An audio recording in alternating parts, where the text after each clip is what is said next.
من السودان. عامر المهدی سودان سے پوچھ رہے ہیں. دخلت المسجد وإذا بالإمام يقيم الصلاة وكان يقيم صلاة العشاء بعد أن فرغوا من أداء صلاة المغرب، وقد جمعوا بينهما في ذلك اليوم لأنه كان يوم ممطر، وكنت أحسب أنهم يصلون المغرب فدخلت معهم بنية المغرب وقد صلوا 4، فلما فرغنا من الصلاة أخبرني الذي مغرب کی نماز پڑھنے کے بعد عشاء ساتھ میں پڑھائی جا رہی ہے. صلاتي وهل أصلي المغرب أم أصلي العشاء، علما بأنني لم أصلي المغرب ولكن دخلت بنية المغرب لكنه كان 4. بہت اہم سوال ہے. مغرب کی نماز کے ساتھ عشاء پڑھائی جا رہی ہے.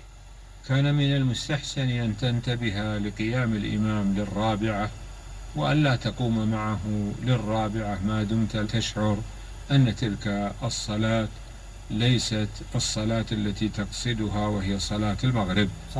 وقيامك حينئذ على جهة السهو لا يبطل صلاتك، وعليك أن تسجد سجود السهو بعد سلام الإمام وتكون تلك الصلاة صلاة المغرب، فهذا هو الواجب عليك في ذلك.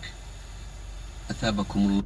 سوال یہ کیا گیا تھا کہ میں مغرب کے وقت پہنچا جبکہ نماز ہو چکی تھی، اور یہ وہ دن تھا جبکہ بارش ہمارے محلے میں یا ہمارے شہر میں بہت ہو چکی تھی.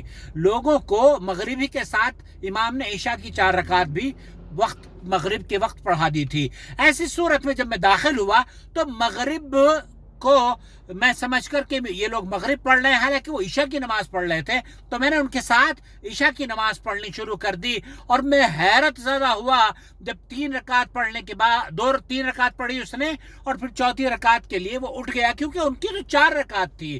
اب میں نے بھی مغرب کی نماز مجھے پڑھنی تھی، تو میں نے ان کے ساتھ غلطی سے 4تھی رکعت میں کھڑا ہو گیا اور پھر اس کے بعد سلام پھیر لیا. ایسی صورت میں مجھے کیا کرنا چاہیے تھا؟ شیخ ہی فرما رہے ہیں کہ اصل میں امام کو متنبہ کرنا چاہیے تھا کہ آپ لوگوں کو ہم اب عشاء کی نماز پڑھانے جا رہے ہیں. مغرب جن لوگوں نے پڑھ لی ہے انہوں نے تو مغرب پڑھ لی ہے، لیکن جو لوگ ہمارے ساتھ مغرب کی نماز پڑھیں گے ان کو یہ بتا دیتے کہ ہم اب عشاء کی نماز پڑھیں گے. تو عشاء کی نماز کے وقت جب آپ مغرب میں عشاء پڑھ رہے ہوں، امام مغرب میں عشاء پڑھ رہا ہو اور آپ ایسے وقت میں داخل ہوں، تو 3ری رکعت پڑھنے کے بعد امام کھڑا ہو جائے، آپ بیٹھے رہیں، اور پھر جب امام سلام پھیرے تو آپ کو سلام پھیر لینا چاہیے، یا آپ کی 3 رکعت ہو جائیں گی. چونکہ آپ نے 3 رکعت پڑھی اور پھر غلطی سے امام کے ساتھ کھڑے ہو گئے، 4تھی رکعت آپ نے پڑھی ہے، تو آپ کو یہ چاہیے کہ آپ سجدہ سہو کر لیں، اور سجدہ سہو کرنے کے بعد انشاءاللہ تعالیٰ آپ کی نماز مقبول ہے. اور یہ دراصل کوئی غلطی نہیں ہے، نہ ہی آپ کی غلطی ہے اور نہ ہی امام نے کوئی جان بوجھ کر غلطی کی ہے.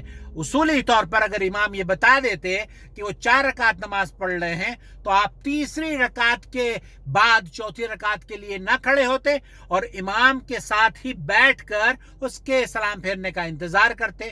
میرے خیال سے آپ سمجھ گئے ہوں گے. اگر آپ کی مغرب کی نماز نکل چکی ہے اور عشاء میں آپ داخل ہوئے ہیں تو شیخ یہ فرما رہے ہیں کہ امام عشاء پڑھا رہا ہے، آپ کو کیا کرنا چاہیے؟ آپ 3 رکعت پڑھیں گے، 4 نہیں پڑھیں گے، کیونکہ آپ کی مغرب پڑھنی ہے اور عشاء وہ پڑھ رہا ہے. تو آپ 4تھی رکعت میں امام کے ساتھ نہ کھڑے ہوں بلکہ بیٹھے رہیں، اور وہ سورہ فاتحہ پڑھنے کے بعد رکوع میں جائے اور رکوع کے بعد پھر سجدے میں جائے، اور پھر تشہد میں جب آپ وہ سلام پھیرے گا تب آپ کو سلام پھیر لینا چاہیے. اس طریقے سے آپ کی مغرب کی نماز درست ہوگی. اللہ تعالی اعلم. صلی اللہ علیہ نبینا محمد وعلی آلہ وصحبہ اجمعین. نور ٹی وی جدہ پر ہم سعودی عرب کے علماء کے فتاویات آپ کی خدمت میں آپ کی آسان زبان میں آپ کی آسانی کے لیے پیش کرتے ہیں، اس امید پر کہ آپ انہیں دیکھنے کے بعد عمل بھی کریں گے اور دوسروں کے ساتھ شیئر بھی کریں گے. خوش رہیں. اسماعیل ارسنہ.